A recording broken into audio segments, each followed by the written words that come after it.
Welcome to शाश्वत आयुर्वेदा। आज हम पढ़ेंगे सुश्रुत उत्तर तंत्र सप्तमों अध्याय दृष्टिगत रोग विज्ञानी। सुश्रुत ने दृष्टिगत रोगों की संख्या बताई है 12। पहले हम पढ़ते हैं दृष्टि का लक्षण। दृष्टि के लक्षण में बताते हैं मसूर दल मात्र। मसूर दल मात्र माने मसूर दल के समान आकृति वाला पंचभूत प्रसादजम, पंच महाभूतों के प्रसाद भाग से बना हुआ। खग्योत, खग्योत मतलब होता है जुगनू। स्फुलिंगम आभाम इत्था, स्फुलिंग मतलब अग्नि के समान, तो जुगनू और अग्नि के समान आभा लिए हुए। आवरताम पटलेन अक्षणोर बाहेन, नेत्र गोलक कई पटलों से आवृत रहता है। विवर आकृति, किंतु बाहर से देखने पर विवर मतलब छेद, छिद्र के स्वरूप की। शीत सातम्य, शीत आहार विहार जिसके लिए सातम्य हो। तो दृष्टि के लक्षण है मसूर दल मात्र, पंचभूत प्रसादजम, खग्योत विस्फुलिंगम आभामिद्धा, आवरताम पटलेन अक्षणोर्बाहेन, विवर आकृतिम और शीत सातम्य। अब हम देखते हैं प्रथम पटलगत। इसमें 4 पटल है, प्रथम द्वितीय तृतीय और चतुर्थ। तो प्रथम पटलगत तिमिर के लक्षण है अव्यक्तानि स रूपाणि सर्वाण्य एव प्रपश्यति। तो प्रथम पटलगत तिमिर में सब कुछ अव्यक्त दिखता है, मतलब अस्पष्ट दिखता है, कुछ भी क्लियर नहीं दिखता। तो प्रथम पटल में अव्यक्तानि, अव्यक्त सब दिखता है। तो इसके ट्रिक है पहले सब अव्यक्त थे। द्वितीय पटलगत तिमिर का लक्षण है मक्षिका मशकान केश अंजलकानि च पश्यति। तो दूसरे पटल में आँखों के सामने मक्खी, मच्छर, बाल, मकड़ी के जाले ऐसा दिखाई पड़ता है। मंडलानि पताकाश्च मरीचि ही कुंडलानि च, मतलब मंडल, पताका मतलब ध्वज, मरीचि जैसे अपना मृगतृष्णा, जैसे अपन चलते हैं सड़क पर तो सामने अपने को जो जल दिखता है मृगतृष्णा। मरीचि ही कुंडलानि च, कुंडल आकृति की रचना, ऐसा सब हमें दिखता है। दूर स्थान्य अपि च रूपाणि मन्यते च समीपतः, मतलब रोगी को जो दूर की वस्तुएं हैं वे पास में, और जो पास की वस्तुएं हैं वो दूर दिखलाई पड़ती है। सूची पाशम न पश्यति, सूची पाशम न पश्यति मतलब वो सुई में धागा भी नहीं पिरो सकता है। तो द्वितीय पटलगत तिमिर के लक्षण है मक्षिका मशकान केश अंजलकानि च पश्यति, मंडलानि पताकाश्च मरीचि ही कुंडलानि च, दूर स्थान्यपि रूपाणि मन्यते च समीपतः समीपस्थानि दूरे च, सूची पाशम न पश्यति। तो हमने क्या करा इस ट्रिक में, जो पहले पहले वर्ड है सभी श्लोक के वो हमने ले लिया। तो दूसरे दिन मक्खी मच्छर, तो मक्खी मच्छर से मक्षिका मशकान हो गया। मंडली में पताका लहरा के, तो मंडलानि पताकाश्च मरीचि कुंडलानि च। दूर पास, तो दूर स्थान्य अपि रूपाणि मन्यते च समीपतः समीपस्थानि दूरे च। सुई में धागा डाल रहे हैं तो सूची पासम न पश्यति। तो इस ट्रिक में हमने चारों लाइन के ले लिया है। अगला है तृतीय पटलगत तिमिर के लक्षण। तृतीय पटलगत तिमिर के लक्षण है ऊर्ध्वम पश्यति न अधः, ऊर्ध्वम पश्यति न अधः। तो इसमें क्या होता है कि यदि जो दोष है वह रोगी को मतलब ऊपर स्थित है, ऊर्ध्वम पश्यति न अधः मतलब वह रोगी जो है वह ऊपर की वस्तुओं को भी नहीं देख सकता है और नीचे की वस्तुओं को भी नहीं देख सकता है। ऊर्ध्वम पश्यति न अधः, जिसमें रोगी ऊपर की वस्तुओं को देख सकता है किंतु नीचे की वस्तुओं को नहीं देख सकता है। महांत अपि च रूपाणि छादितानि वाससा, मतलब जो महान मतलब जो बड़ी वस्तुएं हैं, जो अपना बड़ी वस्तु हैं उनको भी वस्त्र से, छादितानि वाससा मतलब किसी वस्त्र से, किसी कपड़े से ढकी हुई से देखता है। कर्ण नासा अक्षि युक्तानि विपरीतानि वीक्षते, मतलब कान नाक आँख वाले व्यक्ति को भी उनके अंगों से रहित देखता है, विपरीत देखता है। तो विपरीतानि वीक्षते। अधः स्थित समीपस्थम, यदि वह दोष नेत्र में अधः स्थित है तो पास का, यदि वह नेत्र में ऊपर स्थित है तो दूर का। पार्श्व स्थित तथा दोषे पार्श्व स्थाने न पश्यति, यदि दोष पार्श्व में मतलब लेटरली स्थित है तो साइड का नहीं देख सकता है। समन्ततः स्थित है, यदि पूरे नेत्र में स्थित है तो दृष्टि में मतलब स्थित है तो पूरा सामने का नहीं दिखेगा। तो समन्ततः स्थिते दोषे संकुलानि पश्यति। दृष्टि मध्य गते दोषे स एक मन्यते द्विधा, यदि वह दृष्टि के मध्य में स्थित है तो दृष्टि के मध्य में दोष के स्थित होने पर वह एक मन्यते द्विधा, तो एक वस्तु को दो रूप में देखता है। अपन बोलते हैं ना आपको अपना डबल दिख रहा है, तो वो एक वस्तुओं को डबल देखता है। द्विधा स्थिते त्रिधा पश्चेत बहुधा च अनवस्थित है। और इसी तरह से यदि दो स्थानों में दोष अवस्थित है तो एक वस्तुओं को तीन रूप में देखता है। तो यह तृतीय पटलगत तिमिर के लक्षण हैं। चतुर्थ पटलगत तिमिर के लक्षण है रुणद्धि सर्वतो दृष्टिम लिंगनाशः स उच्यते। तो रुणद्धि मतलब इसमें दृष्टि को पूर्ण रूप से यह अवरुद्ध कर देता है। रुणद्धि मतलब रोक देता है। सर्वतो दृष्टिम लिंगनाश, इसमें हो जाता है लिंगनाश। लिंगनाश मतलब जो चक्षुर इंद्रिय है उसके दर्शन शक्ति का नाश कर देना। तस्मिन् अपि तमो भूते न अतिरूढ़ महागधे, और उस रोगी को तमोभूत मतलब आंखों के सामने पूरा अंधेरा आ जाता है, उसे कुछ भी नहीं दिखता।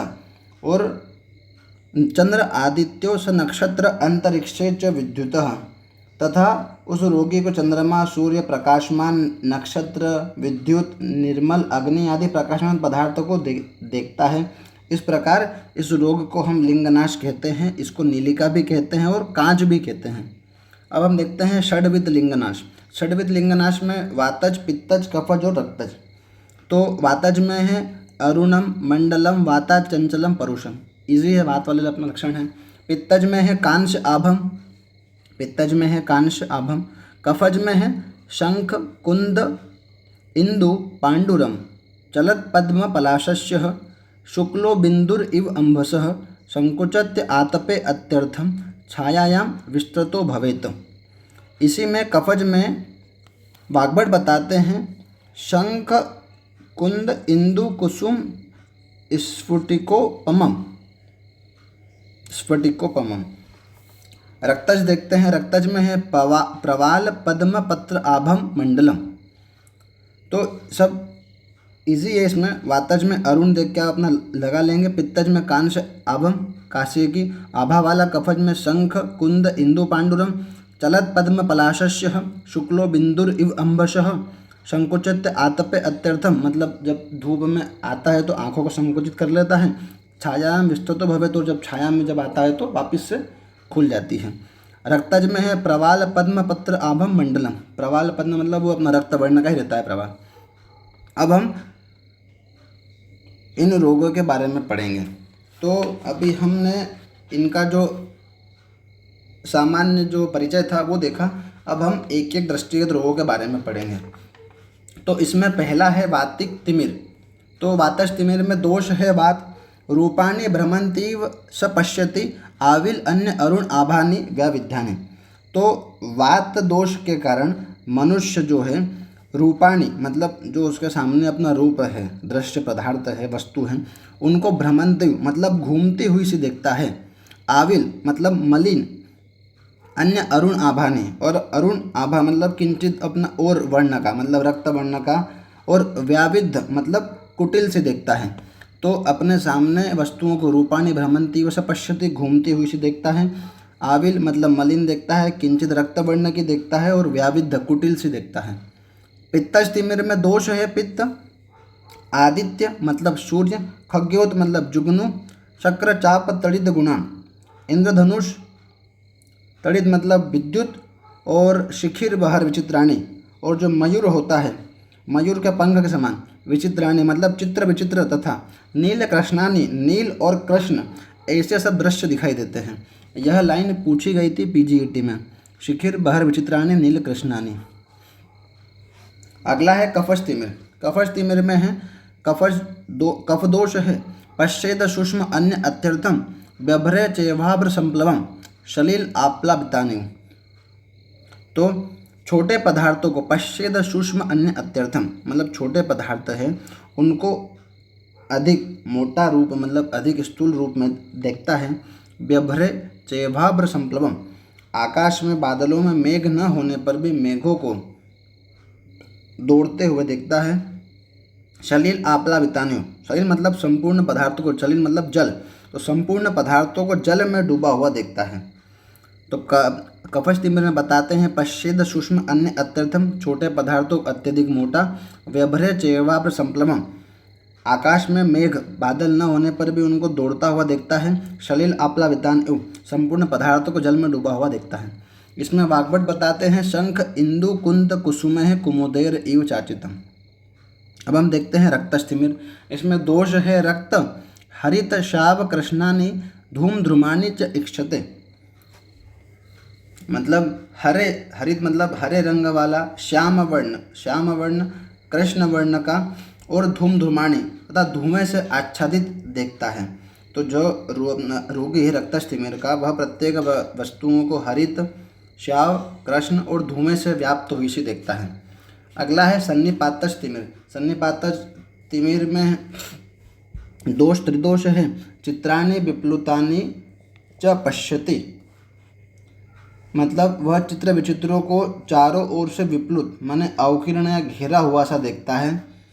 बहुधा या द्विधा वा अपि सर्वाण्येव समन्ततः, कभी एक पदार्थों को बहुधा मतलब एक पदार्थों को अनेक में विभक्त मतलब टुकड़े टुकड़े में देखता है, तथा कभी द्विधा मतलब दो में विभक्त, वा अपि सर्वाण्येव पश्यति या चारों ओर से विभक्त देखता है। हीन अधिक अंग अन्य अथवा ज्योतिषिंसपि च पश्यति, कभी एक पदार्थ को उसके अन्य अंग प्रत्यंगों से हीन या अधिक अंगों से युक्त देखता है। मतलब जो एक पदार्थ है उसके अन्य अंग प्रत्यंगों से मतलब उसमें कोई कमी है तो उनको हीन अंगों वाली या अधिक अंगों वाली देखता है।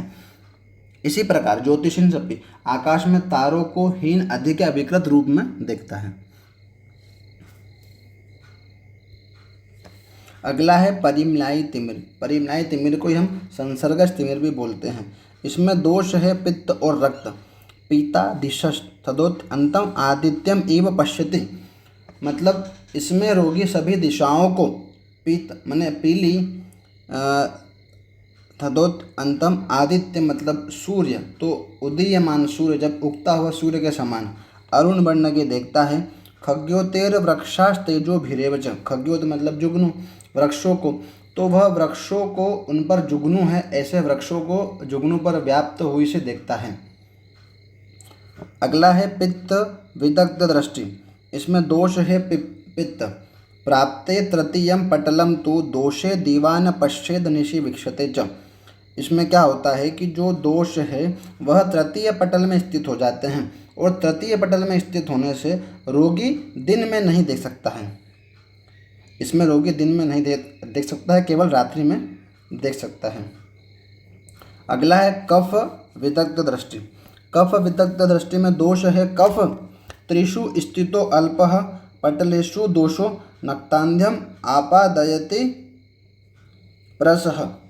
त्रिषु स्थितो अल्पः मतलब इसमें भी दोष तो तीसरे पटल में ही, त्रिषु मतलब तीनों पटलों में स्थित है दोष, और इसमें नक्तान्ध्यम मतलब नाइट ब्लाइंडनेस, रात्रि में नहीं देख सकता है। तो अपना पूछा गया है कि दृष्टिगत रोग में कौन सा नाइट ब्लाइंडनेस है, मतलब रात में नहीं देख सकता है। तो कफ विदग्ध दृष्टि वाला रोगी रात में नहीं देख सकता है। त्रिषु स्थितो अल्पः पटलेषु दोषो नक्तान्ध्यम आपादयति प्रसह। अगला है धूमदर्शी। धूमदर्शी में दोष है पित्त और यह अशस्त्रकद है। शोक ज्वर आयास शिरो अभितापेर अभ्याहता, मतलब शोक से ज्वर से आयास शारीरिक श्रम थकावट वगैरह कुछ हो जाती है अधिक श्रम करने से या कोई काम करने से, भार वहन करना, और शिरो अभिताप, इन कारणों से जिस मनुष्य की दृष्टि जो है अभिहत हो गई हो और वह उसकी दृष्टि को धूम से व्याप्त हुई देखता है, उसे हम धूमदर्शी कहते हैं। ऋष्व जाड़े में दिवस, इसमें दोष है पित्त और यह असाध्य है। दिवसेषु कृच्छाद ऋष्वाणि रूपाणि, इसमें रोगी दिन में बड़ी कठिनाई से देखता है। दिवसेषु कृच्छाद दिन में बड़ी कठिनाई से देखना, ऋष्वाणि रूपाणि और वस्तुओं को भी छोटे आकार वाली देखता है। नकुलांध्य में दोष त्रिदोष है और यह भी असाध्य है। चित्राणि रूपाणि दिवास पश्येद, नकुलांध्य में वह चित्र विचित्र रूपों को देखता है और इसमें भी रात्रि में बिल्कुल नहीं देखता हो। नकुलांध्य में भी नाइट ब्लाइंडनेस हमें दिखता है, मतलब नाइट ब्लाइंडनेस हमें अपना मिलता है इसमें भी। अगला है गंभीरिका। गंभीरिका में दोष है बात, असाध्य है यह भी। संकुचते आभ्यंतरतश्च, इसमें रोगी अपने नेत्र को अंदर की ओर, मतलब उसका जो नेत्र गोलक है वह भीतर की ओर धंस जाता है और संकुचित हो जाता है। इसमें सिक्स्थ क्रेनियल नर्व पैरालिसिस होता है। अब हम देखते हैं लिंगनाश। तो लिंगनाश दो है, एक सनिमित्त और अनिमित्त। सनिमित्त मतलब जिसके पीछे कोई कारण है, अनिमित्त लिंगनाश में जिसके पीछे कोई कारण नहीं है।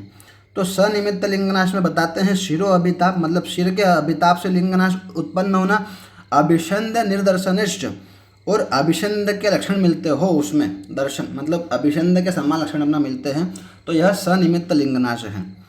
अनिमित्त लिंगनाश सुरर्षि गंधर्व अरोग महोरगणानां संदर्शनेन अपि, मतलब सुर देवता, ऋषि, गंधर्व, महोरक मतलब बड़े या ऐसे दिव्य सर्प जो रहते हैं उनको देख लेना, उनको देखने से हमारी दृष्टि जो रहती है उसका नाश हो जाता है।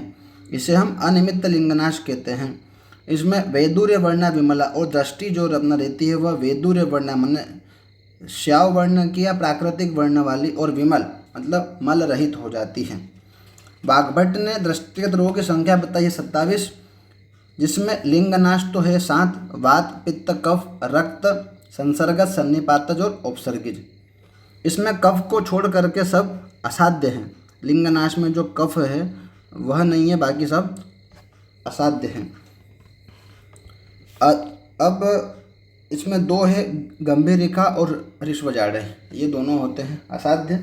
याप्य में 6 कांच जो है वह, और नकुलांध्य, और साध्य रोग होते हैं 12। ऐसे ये अपने पूरे 27 वाग्भट ने दृष्टिगत रोग बताए हैं। लिंगनाश के उपद्रव, तो लिंगनाश में उपद्रव स्वरूप होता है आवर्तकी, शर्करा, राजीमती, छिन्नाशुका, चंद्रकी और छत्रकी। यहाँ पर हमारा दृष्टिगत रोग कंप्लीट होता है।